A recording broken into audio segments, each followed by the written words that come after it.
Hey, college algebra students. So you just finished taking your exam yesterday, and I thought it would be a great way to help you review for the final is to go over and grade your own exam. So this is going to be an assignment that's due, and you can upload it after you've watched this video and graded your exam, your graded version, to the Canvas assignment. And so let's get started and let's go through the exam together. And so first example or problem said for p of x equals x to the fourth plus 3x cubed plus 3x squared minus 17x minus 18, answer the following. We want to find the zeros of the polynomial. So we have found tools to help us find zeros of the polynomial, and one of them was the rational zero theorem, which the rational zero theorem said that if your polynomial had a rational zero, then it had to be in the form of p over q. P was the factor of your constant and q was the factor of your leading coefficient. And so looking at our factors of 18, positive and negative, 1, 2, 3, 6, 9, and 18 go into 18 evenly. And then leading coefficients of our denominator of this p over q. The leading coefficient is what we're looking at, and we're looking at factors that go into 1, which is just plus or minus 1. It's nice when the coefficient is 1 because then p divided by plus or minus 1 is just going to give us back p. And so if we have a rational zero, then it's going to have to be one of these. Either 1, 2, 3, 6, 9, or 18. So now we can use synthetic division to help us to see if one of these is a zero of our polynomial. Usually I start with 1. So let's put our coefficients in descending order of powers of what p of x is. If there's any missing term, then we need to put a 0 there. Looking at it, there's no missing term, and so our coefficients are 1, 3, 3, negative 17, and negative 18.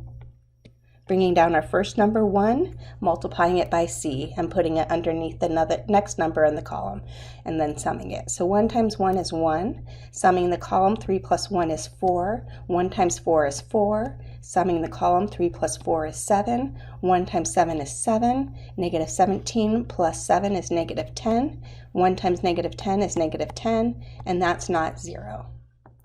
Looking at the bottom row, if I'm thinking about my upper bound theorem, I see that I don't have all positive numbers checking a positive 0, and so 1 is not an upper bound.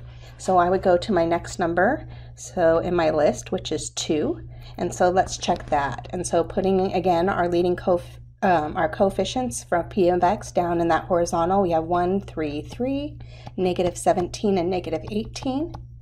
Bringing down the first number and then multiplying it by c and putting it underneath the next column. So 2 times 1 is 2, 3 plus 2 is 5, 2 times 5 is 10, 3 plus 10 is 13, 2 times 13 is 26, negative 17 plus 26, 26 minus 17 is 9, 2 times 9 is 18, and negative 18 plus 18 is 0. So we have a 0 here, so we know that x equals 2 is a 0 of our polynomial.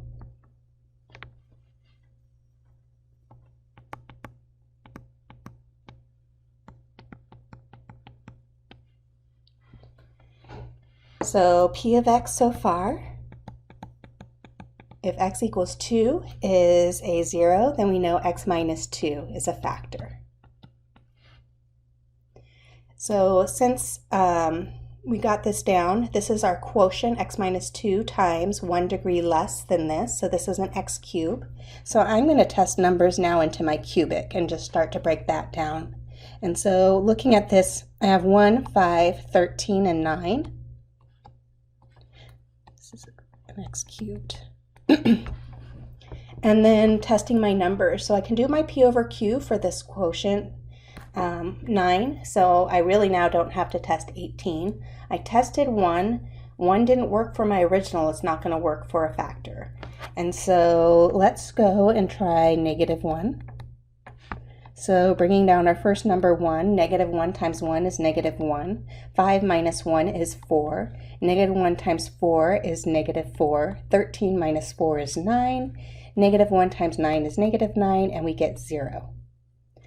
So I know that x equals negative 1 is also a 0. So that means x plus 1 is a factor. If I look at this bottom row, it's now a quadratic, and so this is now x squared plus 4x plus 9.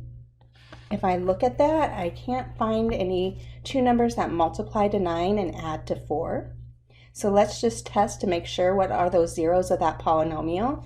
And so we can use that by looking at the quadratic formula. So x is equal to negative b, so negative 4, plus or minus the square root. 4 squared is 16 minus 4 times a is 4 times c is 9. 4 times 9 is 36, all over 2 times a, 2 times 1 is 2. So let's simplify that down. We get negative 4 plus or minus the square root. I see right here I have a negative underneath my radical, and so that's telling me that I don't have a real number as a 0. It's a complex number. 16 minus 36, that's negative 20, or imaginary, all over 2. I can pull some pieces out. I notice that a factor, the square root of negative 4, which is a factor of 20, is 2i. So we can rewrite this as negative 4 plus or minus 2i. Underneath the radical is still a 5 all over 2. Notice that both terms in the denominator are divisible by 2, so we can factor that out and then cancel with the denominator. And I meant numerator if I said denominator there. The numerator had factor of 2. Okay, so negative 2 plus I root 5 is our 0. And so our list of zeros, we found them all.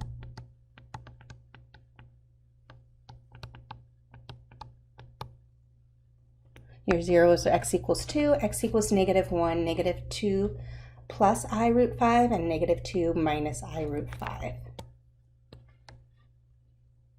That last two factors were not over the real numbers, and were not real numbers, the factors, so let's put it in here. And so let's say this is the same thing, the quadratic, because it wanted quadratics over the irreducible, that were irreducible, still has quadratics. So that was x squared plus 4x plus 9.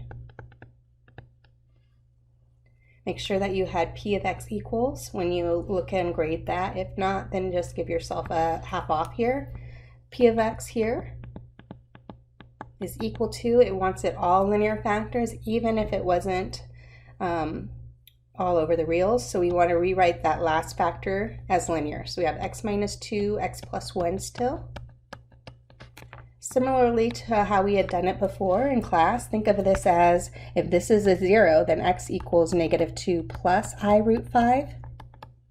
If we want to see what the factor is, let's set that equal to 0. So x plus 2 minus I root 5 is a factor. So x plus 2 minus I root 5. Then we also knew that x equals negative 2 minus, sorry, x equals negative 2 minus I root 5 was also a factor, or a 0. So to find the factor, let's add 2 and I root 5 to both sides. And so we get x plus I plus, x plus 2, slow down, plus I root 5. Okay, so that was problem 1. This first problem was worth 8 points. So you had to list all 4 zeros. You needed to show your work on how you got that 0 in order to get full credit. If you just found the zeros with no showing work, you don't get any points. And then part B, that was worth 2 points in linear factored form. Give yourself full credit if you got that right. Same thing with C. If you had the general idea, but you got something off, maybe knock off the half a point or a point. Otherwise, maybe a half a point for just trying. You had no clue what you were doing, or 0. So in the next problem, we're looking at graphing the following, or looking at the polynomial and answering questions about it. And so we want to find the zeros of this polynomial f of x. It's nice because it's already in factored form. Negative, the quantity x minus 2 squared, quantity squared, and then the quantity x plus 3, and then the quantity x plus 1, quantity cubed. So the zeros here, we're set each factor equal to 0, while x minus 2, quantity squared equals 0 when x is 2. That multiplicity is how many factors that occurs at, which is 2. It's an even multiplicity, so it's going to touch the x-axis there. X plus 3, the 0 of that factor is negative 3. As a multiplicity 1, so we know it's going to cross. It's an odd multiplicity.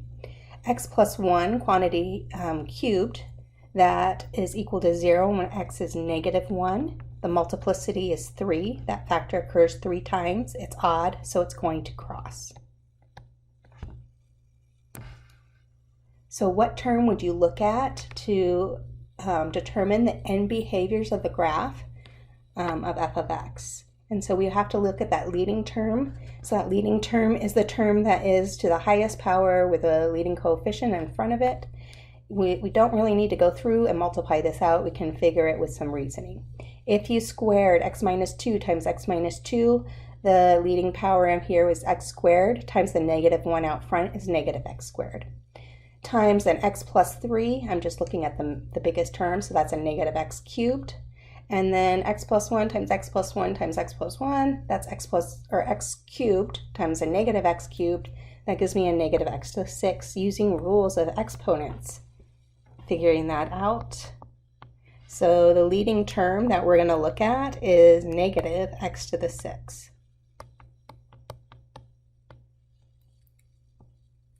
So as x goes to negative infinity, we want to see what's happening to the end behaviors of our graph. You're plugging in negative numbers, raising it to an even power, that's positive, times the negative coefficient out front, that's negative. So as x is going to negative infinity, our y values are going to negative infinity. Same idea, seeing what's happening as x goes to positive infinity, we're plugging in positive numbers, raising it to the 6th power, it's positive, times the negative coefficient in front is negative, so that's shooting down to negative infinity. So let's put together the pieces that we have. We know where our x-intercepts are. That's at 2. We know we have one at negative 3 and negative 1. We also know our end behaviors of the graph and what's happening at the x-axis. So these are both shooting downwards. So at x equals negative 3, this was an odd multiplicity, so we know it's going to cross the x-axis. We don't know without some graphing utility or the use or knowledge of calculus of where that's going to turn. So somewhere it's going to turn around and we're going to hit back at x equals negative 1. It's an odd multiplicity here, so it has to fall below the x-axis. We could figure out what the y-intercept is if we really wanted really quick. This is negative 2, letting x equal 0. Negative 2 squared is 4, plus 3 times 3 is 12. 12 times 1 is 12 times this negative, so it's going to hit down here at negative 12. Again, I don't know where exactly this is changing directions because I'm not using calculus or technology right now. Then we're going to come back up, hit our x-axis at x equals 2. It's an even multiplicity, so it has to turn back around. And so we get a general idea of what our sketch looks like. The next piece, when we're looking at when is f of x greater than or equal to 0, well, we have a sketch of this, and so we're looking at when is this graph falling above the x-axis, and so, or hitting the x-axis because we have the equal to part in here. You're looking at the x values where that is happening, and so the x value where that starts is at negative 3. We're going to include it, so have a bracket around that, and then we're hitting at negative 1. Negative 1 sets it equal to 0. Union, there's one other spot where it's set equal to 0 or bigger than 0, it's actually equals 0, is just the number 2. So you could have solved that algebraically by testing points, seeing if they were true or false into the inequality. So the first problem, A, that's worth 3 points. about a third for each piece of each zero. Number 2, that's worth 1 point. C is worth 2 points, so 1 each on the end behaviors. Your graph is worth 3 points, and then your inequality, when is f of x greater than or equal to 0, is also equal to 3 points. Give yourself points. So put your score over the number of points that each piece was equal to. And then you're going to come back and sum those. The next problem, I was off a little bit on the point system. I had gone and changed some of the problems after I created the test and excluded a problem, so some of the points got off and it didn't sum to 100, so I had to manipulate it. This I had actually added a part to it. So anyways, here's the new points that this is worth in order to make your test worth 100 points. So first of all, we're going to look at the domain of f of x equals x squared minus 5x plus 6 all over the polynomial x squared minus 4x plus 3. So when we're looking for the domain, you're looking for values that are not going to give us back a real number or is undefined. And so it's undefined values which set the denominator equals 0. And so let's look at this and let's go through and factor both the numerator and denominator as we're at it. So two numbers that multiply to a positive 6 and add to a negative 5 are negative 2 and negative 3. So this can factor as x minus 2, x minus 3.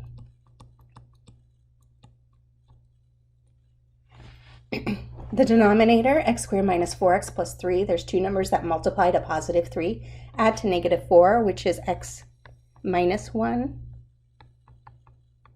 x minus 3. So there's two numbers in here that x cannot be. So x cannot be 1 and x cannot be 3.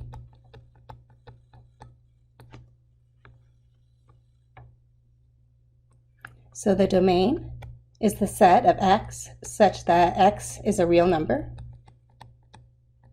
but x does not equal 1 or 3.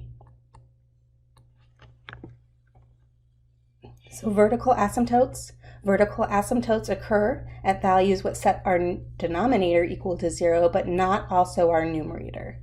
And so notice x minus 3 has a factor both in the numerator and denominator. So x equals 3 sets both of those equal to 0, so that's not a vertical asymptote.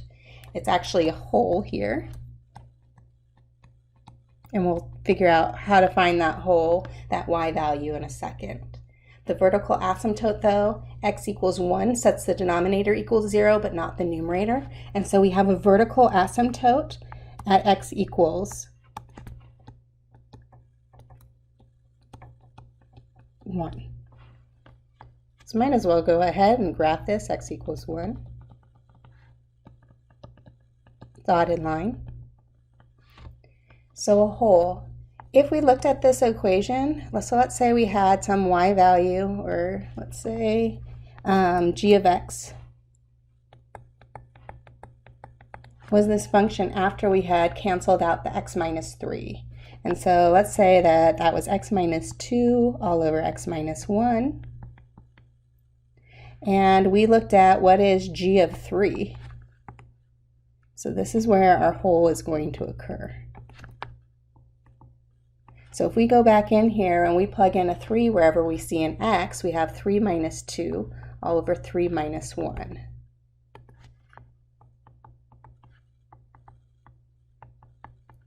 So 3 minus 2 is 1, all over 3 minus 1 is 2. So this point here, we have a hole when x is 3 and y is 1/2. So when x is 3, y is 1/2, we have this open circle in here. Y-intercept occurs when x is equal to 0. If you go back in here and you plug in 0 wherever you see an x, our numerator, you're left with 6 all over your denominator of 3. So this is equal to 2. So we have a point at 0, 2.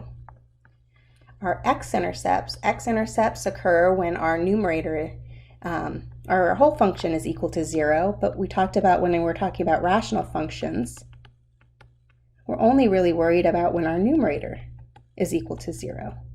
If we had multiplied both sides by our LCD, things would go away. X equals 3 is undefined, and so that it can't occur. So we're looking at really when x minus 2 is equal to 0, and x minus 2 is equal to 0 when x equals 2. So we have a point crossing the x-axis at x equals 2. Horizontal asymptotes are found by degree of numerator over degree of denominator, looking at the degree of the numerator and the degree of denominator. If they're the same, you're looking at the leading coefficient of the numerator, which is 1, all over the leading coefficient of the denominator, which is 1. And so we have a horizontal asymptote on the line y equals 1.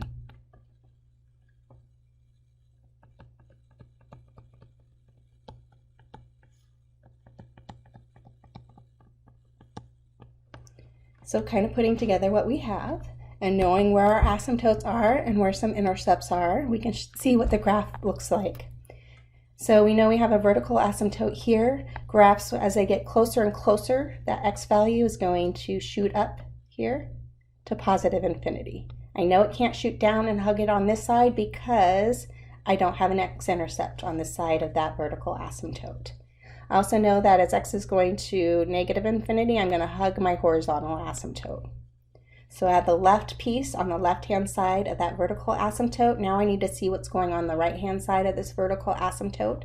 Well, knowing where this point is, knowing about my asymptotes and not having any more x-intercepts, I know this is, as x is getting closer to 1 from the left, it's shooting downwards. And then it's going to have to touch this hole. Not a point there, but it's going to then start hugging my horizontal axes. Okay. So does the graph cross the horizontal asymptote, slant asymptote, or vertical asymptote? Vertical asymptotes, no. Why? Because it's undefined there and it's not possible.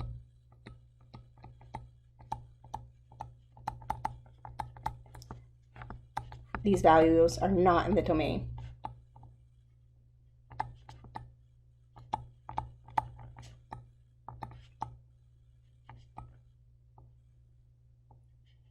Slant, well, if we have a horizontal, then it's not a slant asymptote. That we would have had to use some long division, and so there's not one.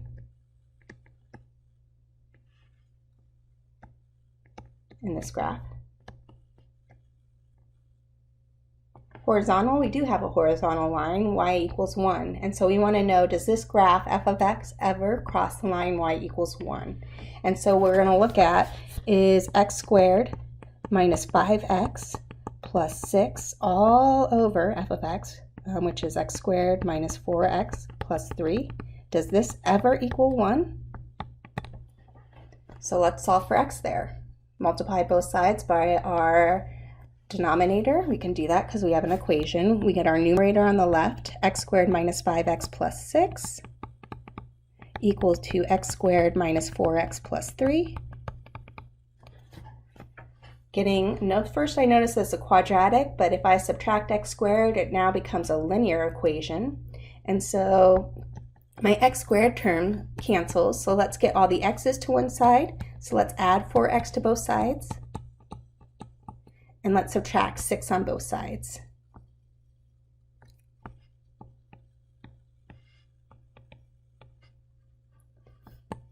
So by doing this, I get negative 5x plus 4x is a negative x is equal to x squared cancels, negative 4x plus 4x cancels, and 3 minus 6 is negative 3. So I get x is equal to 3. Okay, so it's telling me that this crosses at x equals 3, but we have a problem.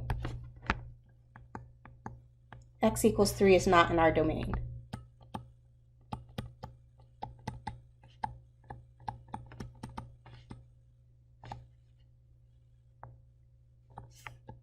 of f of x.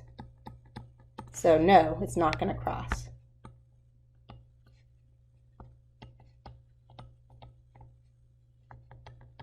Cross the horizontal. Asymptote.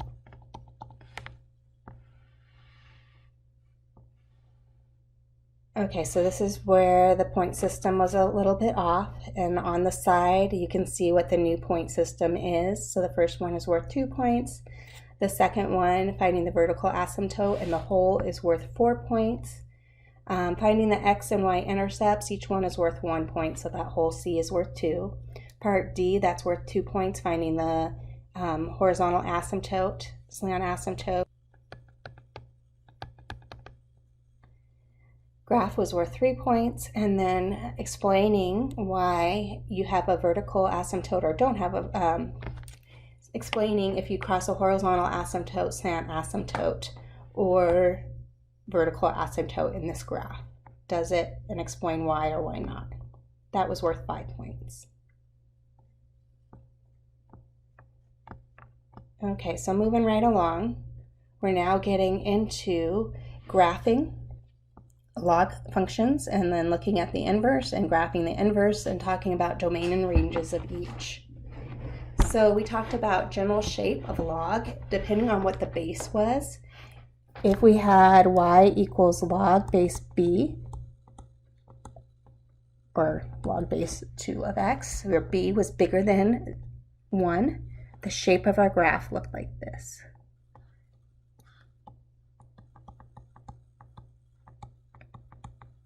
So let's look at what's going on with our graph. This 1 here, think of it as this is plus 1 in this, and it's, because we can rewrite this if it helps you see it, as f of x equals log base 2 of negative x plus 1. And so this plus 1 is going to shift our graph to the left.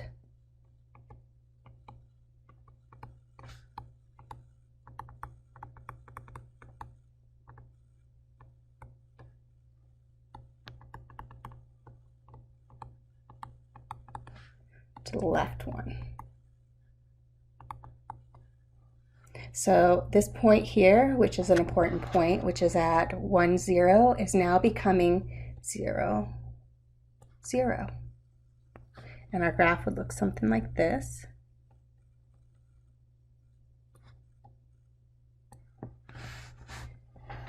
And so now let's look at what is that negative in front of the x doing to our graph. So looking at that negative in front of the x, that's changing your x values. Changing our x values is a reflection across your y-axis. So this now reflects y equal log base 2 of x plus 1 across the y-axis. So taking this purple graph, reflecting it. So this value here is going to look like this, right? It's going to come down like this.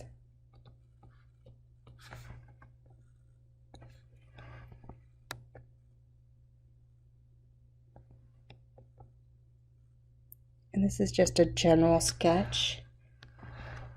Before, when we started asymptotes, we had one at the y-axis. When we shifted to the left one, it was then at x equals negative 1, but reflecting that across then the y-axis, we now get it at x equals 1.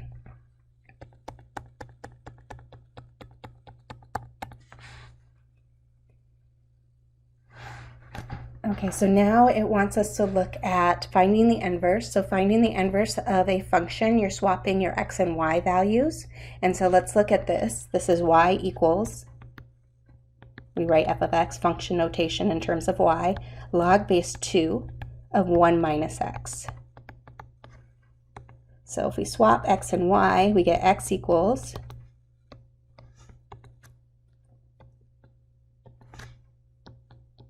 log base 2 of 1 minus y. so once we've done that, we want to solve for y. Well, in order to get y is part of the log function, and so let's use our rule on what a log is. And so this is equivalent to saying the base 2 raised to the x power is equal to 1 minus y. We want to get y by itself. Let's subtract 1 on both sides. So we get 2 raised to the x power minus 1 is equal to negative y. Multiply everything through by negative 1. So we can write this as 1, y equals 1 minus 2 raised to the x power.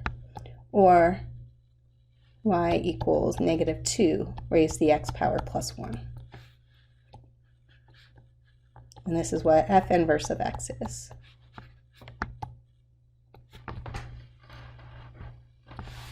So we can graph it a couple different ways. We can graph it by swapping our x and y values of our function, our points of our inverse function. We can plot it by thinking of this with transformations of graphs. This plus 1 is going to shift our graph up vertically 1. This negative in front, that's affecting my y value instead of my x value. And so that's a reflection across the x-axis. I know 0, 0 is a point, so that's going to be a point over here. So let me just do it. So reflections are first. So this negative 2x, that was across the y-axis. Y equals 2 to the x looks like this. Y equals negative 2 to the x looks similar to that. And then we're shifting things up 1 unit.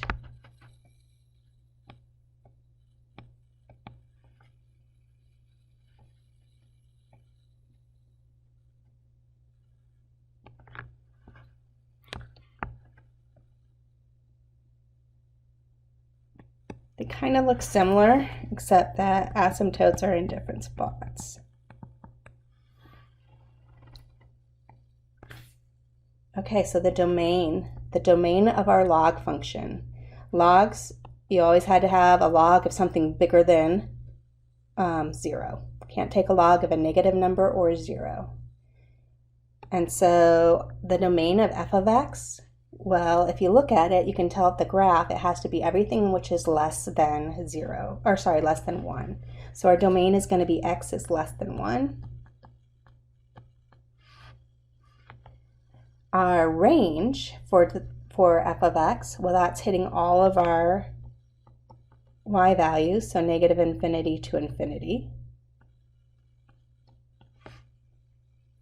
Our range is the same as of f of x as our domain. So this is negative infinity to infinity. Here, this is what our domain of the function was, f of x. So it is going to be y is less than 0. I'm sorry, less than 1. Asymptotes. We have a vertical asymptote for our log. So that's x equals 1. And the horizontal is y equals 1.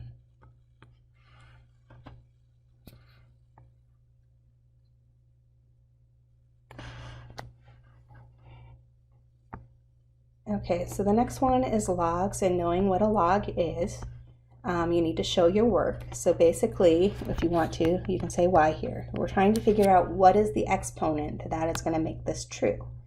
So 5 raised to what power would give us the same thing as 1 over the square root of 5?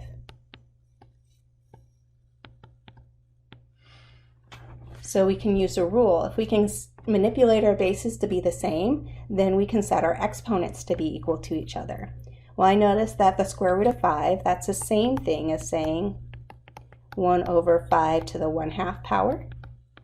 Bring this up into our numerator. We can change the sign of the exponent. So this would be 5y is equal to 5 raised to the negative 1/2 power. So that means that y then has to equal negative 1/2. Our answer is negative 1/2. So you need to show reasoning behind that. You can't just have the answer and get points.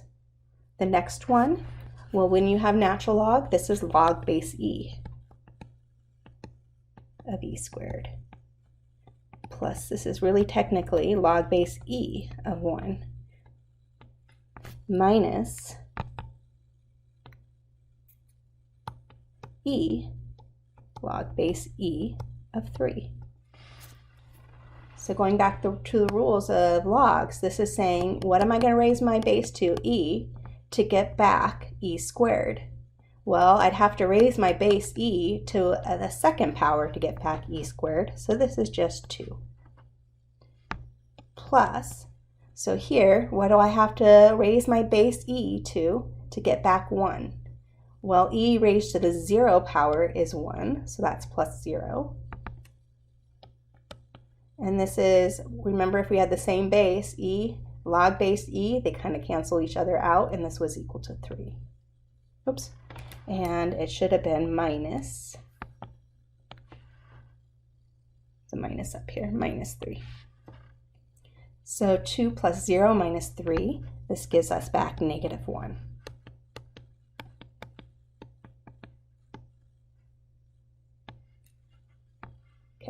So if you showed your reasoning and got the correct answer, then give yourself full credit. These are each worth 4 points. The next one, log base 3 of 54 minus log base 3 of 2. Let's first rewrite that as a single log. We can do that because they're both the same base. Minus in between, we can rewrite it as a single log. So log of base 3. Our numerator is what we're taking the log of first, 54, divided by the second log, which is 2. This is log base 3 of 27. So this is saying 3 to what power equals 27? Well, 3 cubed equals 27. So this is equal to 3.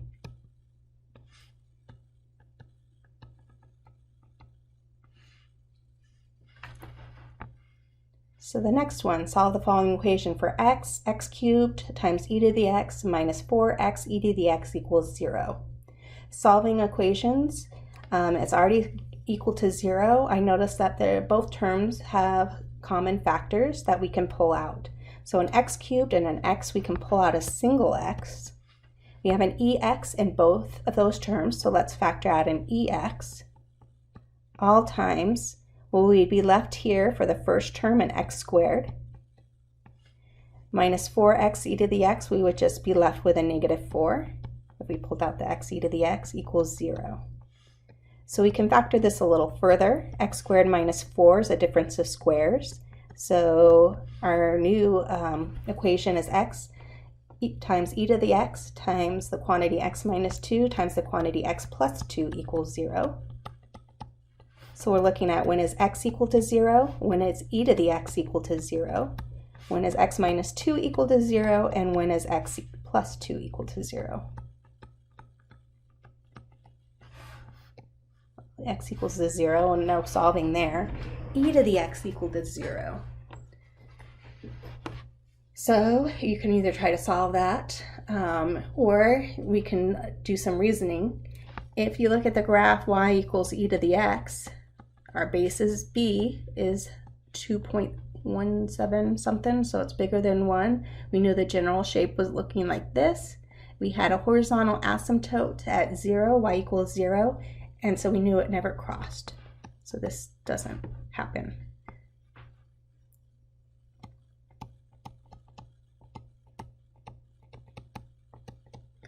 X minus 2 is 0 when x equals 2, and x plus 2 is 0 when x equals negative 2. So we have 3 solutions, 0, 2, and negative 2. Okay, so find the consecutive integers n and n plus 1 such that log base 6 of 100 lies between n and n plus 1. Okay, so basically it's just seeing that you understand what this means. Log base 6 of 100. So this is saying 6 to what power is equal to 100? Well, if we think of 6 to the first, that's 6. 6 squared, that's 36.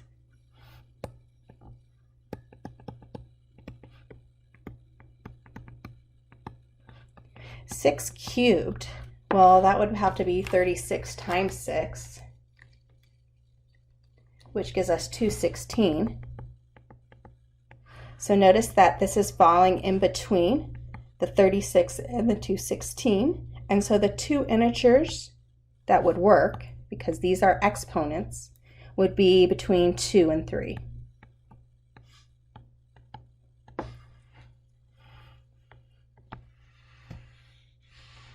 So the next one, so if you need to kind of keep this organized, or it gets a little confusing, but it's a good problem.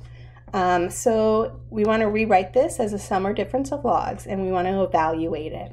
So we have this log base 2 of the 7th root. So let's rewrite that 7th root as a 1/7 power. So we have log base 2, parentheses, some 16 cubed root 2 square root 2, and this is all raised to the 1/7 power. So we're going to use our rules of logs to help us rewrite this. We can bring this 1/7 down front. So now I have 1/7 times this log base 2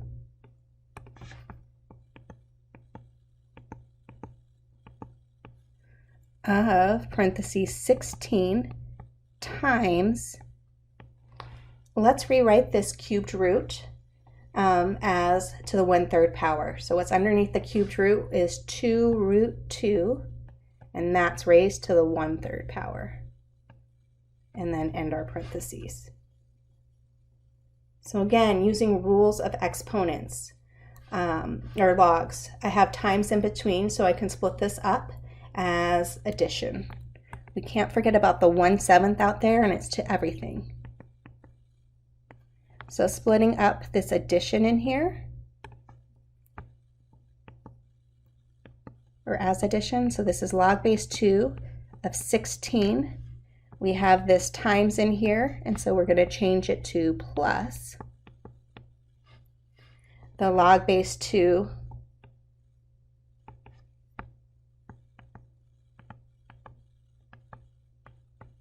of this 2 root 2, all raised to the 1/3 power.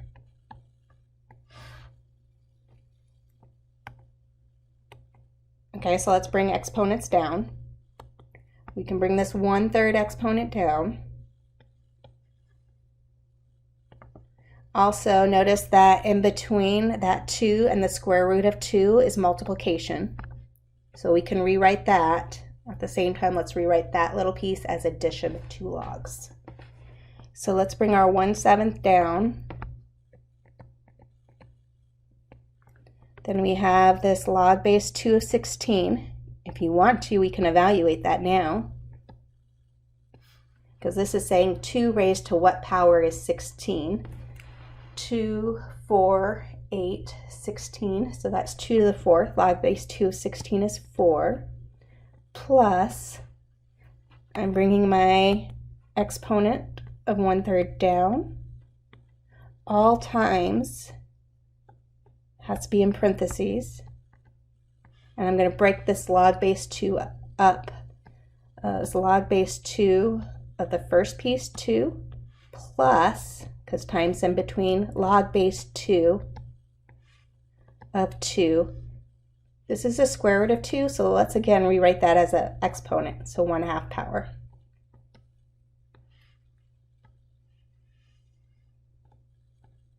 So we still have that 1/7. We have this 4, plus we have this 1/3 in front, times, so let's think about this with rules of logs again. What do we raise 2 to get back 2? Well, we raised 2 to the first power to get back 2, so this should be a 1 here. Plus, let's think about logs again. So 2 raised to what power is 2 to the 1/2 power? Well, 2 raised to the 1/2 power is 2 to the 1/2 power, so that would have to be 1/2. So I want you to use rules of operations. Order of operations, we're going to go back in and we're going to work with the parentheses here. And so we have 1/7 times 4 plus 1/3. So combining 1 plus 1/2, this is 2/2 plus 1/2 is 3/2. So 1/3 times 3/2. Multiplication comes before addition, so we have 1/7 and inside brackets first. So we have 4 plus 1/3 times 3/2. Oops, 3's cancel, so we're left with 4 plus 1/2. So getting a common denominator so we can combine what's inside the bracket. We have 1/7 times, well, this is an 8/2 plus a 1/2 is a 9/2. And so 1/7 times 9/2 gives us 9/14, which is our answer. Okay, so it looked really complicated, but if you kind of went through and you nitpicked and you did what you needed to do with rules of logs, it came out. Okay, so we're almost done. We're just going to solve these log equations. And so here, first one, I noticed that I need to get my natural log by itself, so I can add 1 to both sides and then divide by 2. So I got 2 natural log of x equals 1, so I get natural log of x is equal to 1/2. I need to figure out what x is. Basically, if I rewrite this in exponential form, I can get it. So this is saying e raised to the other side, 1/2 is our answer, is equal to x. So x is the same thing as the square root of e. Okay, so I notice I have multiple logs in the next equation, and so if we have more than one log, then it's helpful to be able to rewrite that as a single log. And so I have a minus in between my 2 logs. I can rewrite this as a single log using division. So log base 6 of my numerator, which was x plus 4 for the first log, and then x minus 1 is going to be my denominator of my new log, is equal to 1. So now we have a single log equal constant. We can go back and we can rewrite this in exponential form. This is the same thing as saying 6 raised to the first power is equal to x plus 4 all over x minus 1. We have a rational equation. We can clear the fraction by multiplying both sides by x minus 1. So we have 6 times the quantity x minus 1 equals x plus 4, the numerator on the other side. Distribute the 6, we get 6x minus 6 equals x plus 4. So let's subtract x on both sides, so we get 5x. Let's add 6 to both sides, so this is equal to 10. So x is equal to 2. We need to be careful when we're dealing with logs equations because of domain. So we need to make sure that this satisfies the equation and it doesn't fall out of our domain of the logs. If I plug in 2 for x, I do not get back a log of a negative number, and so I'm okay. So one thing I'm looking for when I'm grading this is, did you check?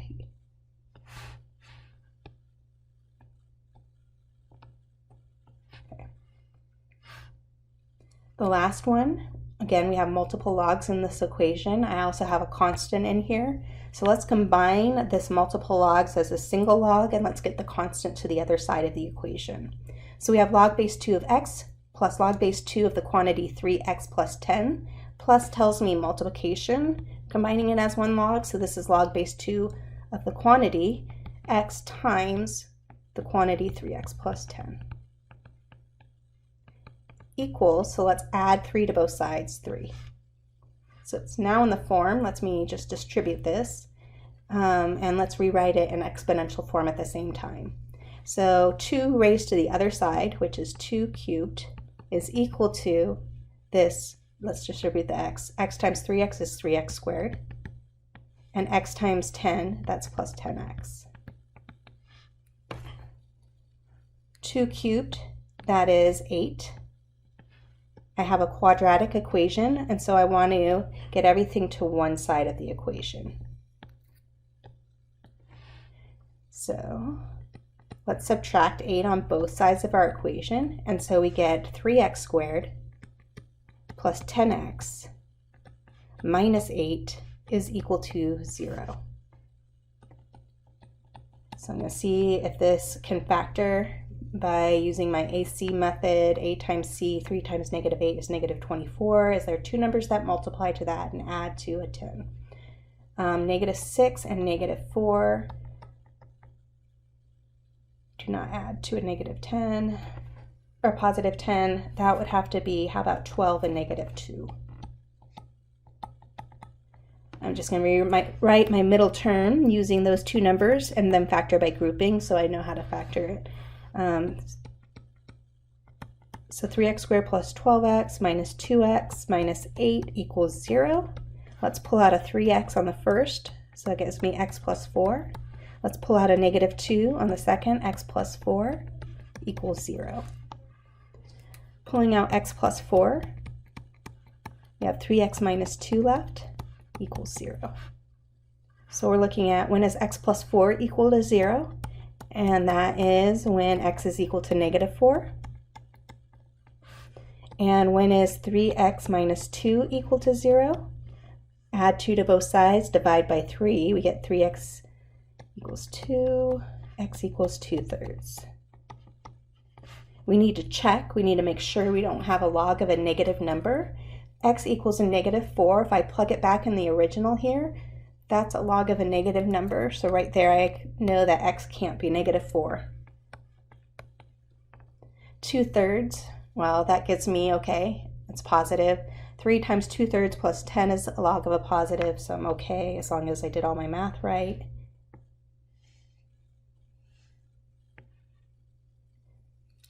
And so the last problem, each of those were worth 4 points. Give yourself full credit for each piece if you get that right. So that was the last problem on the exam. If you had read the directions, you should have initialed the top right hand corner. Maybe I've changed it in your test. Let me see. Let me just pull it back up real quick.